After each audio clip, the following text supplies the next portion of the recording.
Hi friends, मैं आज आपको सुनाने वाली हूँ एक ऐसे बच्चे की कहानी जिसके पास एक ऐसी जादुई शक्ति होती है जिसकी वजह से वो किसी भी बड़े इंसान को दिखाई नहीं देता। सिर्फ बच्चे ही उसको देख सकते हैं। ये कहानी बहुत इंटरेस्टिंग है। तो ठीक है, कहानी शुरू करते हैं। तो ये बात है एक छोटे से शहर की, जहाँ पर गर्मियों की छुट्टियों की वजह से बच्चे बाहर पार्क में खेलने आते थे। तो खूब सारे बच्चे वहां पार्क में आते, मस्ती करते, खेलते कूदते, एंजॉय करते, छुट्टियों का पूरा मजा लेते थे। वहां पर कुछ दिनों से अचानक से बच्चे बोर हो गए थे रोज वहां खेलते खेलते। तो उन लोगों ने अपने पेरेंट्स से कहा कि आज हमें कहीं और जाना है, कुछ ऐसी नई जगह जाना है जो हमने अभी तक नहीं देखी है, हमें कुछ नया करना है।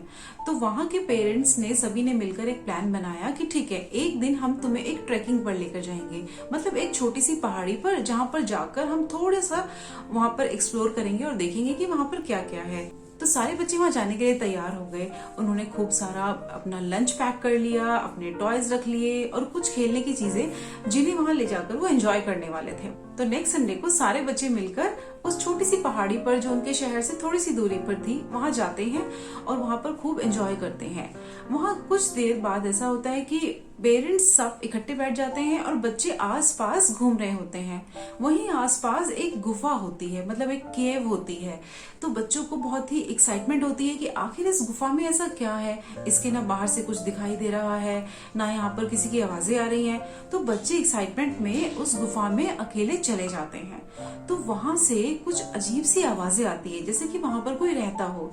तो बच्चे डर रहे थे, लेकिन डरते डरते वो गुफा के अंदर चले जाते हैं। फिर वहां उन्होंने क्या देखा, वहां उन्होंने एक 10 साल के एक बच्चे को देखा। तो पहले वो लोग घबरा गए कि ये बच्चा अकेले यहाँ क्या कर रहा है, लेकिन फिर हिम्मत जुटाकर सब बच्चों ने इकट्ठे होकर उसके पास जाकर पूछा कि तुम कौन हो और यहाँ अकेले क्या कर रहे हो, क्या तुम यहाँ पर गुम हो गए हो। तो पहले तो वो बच्चा घबरा गया, फिर उसने देखा कि इसके आसपास, इनके आसपास कोई भी बड़ा इंसान नहीं है। तो उसने बच्चों से बातें करना शुरू किया। फिर उसने बताया कि नहीं, मेरा नाम सोमू है और मैं यहाँ छुप कर रहता हूँ। बच्चों ने पूछा तुम यहाँ अकेले क्यों रहते हो और तुम्हारे पेरेंट्स कहाँ हैं। तो बच्चे ने उन्हें बताया कि वो खो चुका है और इसीलिए वो वहां पर गुफा में छुप कर रहता है, क्योंकि जितने भी लोग वहां आते उसे डर लगता कि कहीं वो उसे पकड़कर कहीं दूर ना ले जाएं। तो वो बच्चा वहां छुपा हुआ था। फिर बच्चों ने पूछा कि तुम्हें आज तक किसी ने नहीं देखा, यहाँ पर तो बहुत से लोग घूमने आते हैं, तो तुम्हें तो किसी न किसी ने जरूर देखा होगा। फिर बच्चे ने उन्हें एक बात बताई कि जब वो खो गया था तो उसने भगवान की प्रेयर की।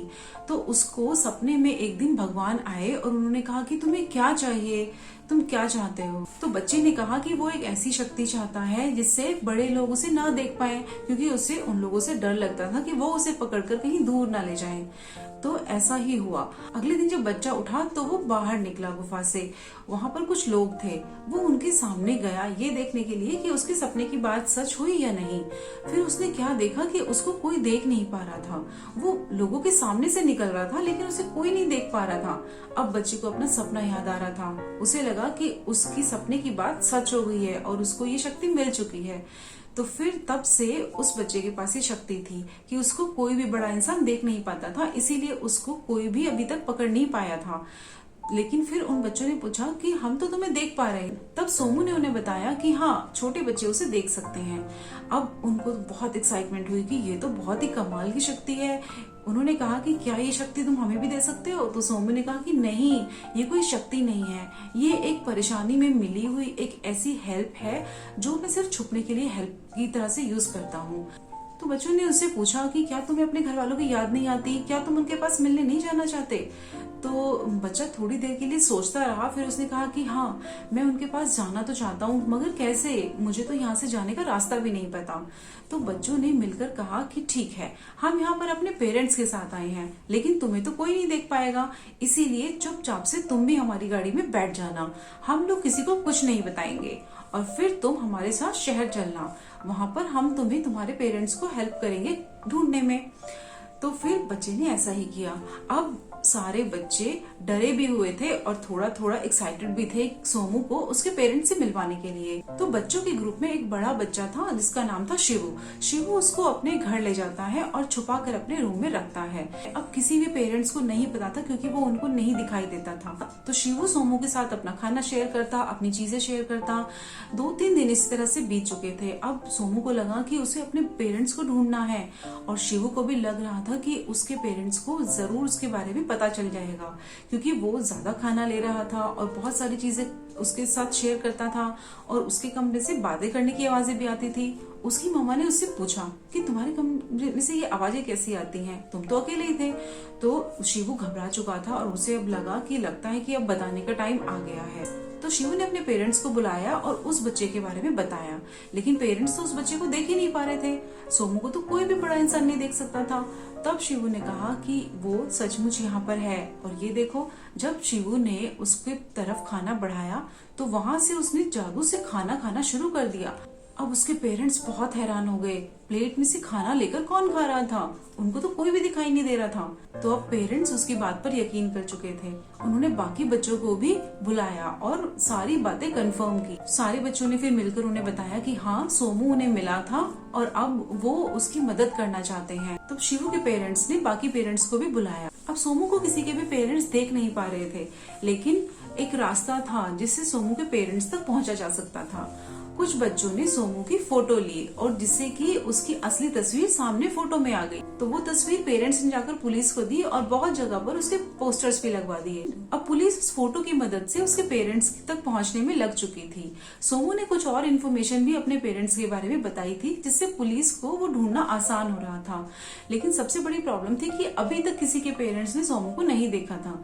फिर सारे पेरेंट्स इकट्ठे हुए और सारे बच्चे भी इकट्ठे हो गए। फिर उन्होंने कहा कि ऐसा कोई तो रास्ता होगा कि जिससे हम सोमू को देख पाए, क्योंकि अगर हम नहीं देख सकते हैं तो सोमू के पेरेंट्स भी उसको नहीं देख पाएंगे। तब सारे बच्चों ने सोमू से बात की कि तुम कुछ याद करो, कुछ तो रास्ता होगा जिससे कि तुम सबको दिखाई दे सको। तो सोमू ने कहा कि हाँ, सपने में उसे एक बात बताई गई थी जिससे वो दोबारा से सबको दिखाई देना शुरू कर सकता है। तो उसने कहा कि उसको कुछ रंग बिरंगे पत्थर के टुकड़ों की जरूरत पड़ेगी। सारे बच्चे फटाफट से बहुत सारे पत्थर के टुकड़े ले आए। वहां पर सोमू ने बहुत सारा पानी डाला और उस जगह पर प्रेयर करने लगा। तो सोमू के पास कोई ऐसा जादुई मंत्र था जिससे कि वो पत्थर के टुकड़ों को पानी में डालता और धीरे धीरे वो सबको दिखाई देना शुरू हो गया था। अब जैसे ही सारे पत्थर के टुकड़ों को उसने पानी में डाला, अब वो सबको दिखाई देने लगा था। अब सब बहुत खुश हो चुके थे और उनके पेरेंट्स को भी यकीन हो चुका था कि हाँ, सोमू सचमुच में यहाँ पर है। तब तक पुलिस ने भी सोमू के पेरेंट्स को ढूंढ लिया था और वो उसे लेकर शिवू के घर आ चुके थे। जैसे ही सोमू ने अपने पेरेंट्स को देखा, वो खुशी से पागल हो गया था। वो अपने मम्मी पापा से जा लिपटा और उसकी मम्मी पापा भी बहुत खुश हो गए थे। सारे बच्चे खुशी से तालियां बजाने लगे और उनके पेरेंट्स भी बहुत खुश थे। अब सोमू अपने परिवार तक पहुंच चुका था और सारे बच्चे, पेरेंट्स और सब लोग बहुत खुश थे। तो बच्चों, अगर ये स्टोरी आपको अच्छी लगी हो तो लाइक, शेयर एंड सब्सक्राइब कीजिए। Thank you.